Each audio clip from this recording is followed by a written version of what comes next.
নমস্কার বন্ধুরা, আমার চ্যানেলে আপনাদের স্বাগত জানাই।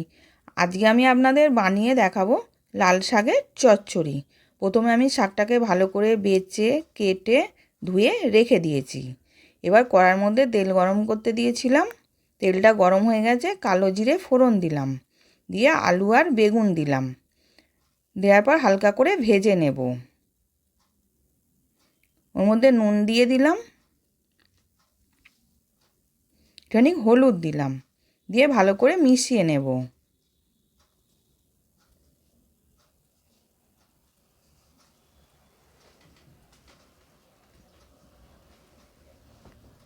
এবার দুটো কাঁচা লঙ্কা চিড়ে দিয়ে দিলাম।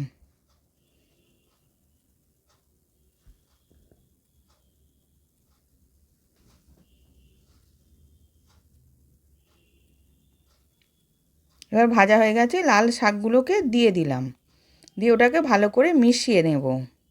এতে আমি কোনো মশলা দেব না।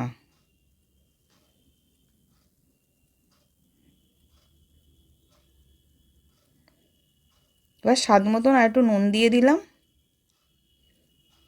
স্বাদ মতন চিনি দিলাম,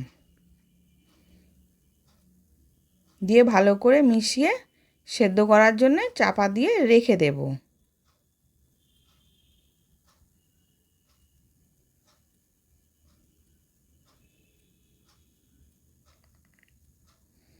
এবার সেদ্ধ হয়ে গেছে, আমি শুকনো করে নেব, নিয়ে নাবিয়ে নেব।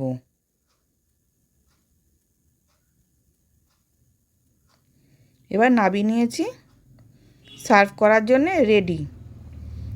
আশা করছি ভিডিওটা ভালো লেগেছে। আমি হাজির হব আর এক নতুন রেসিপির সাথে।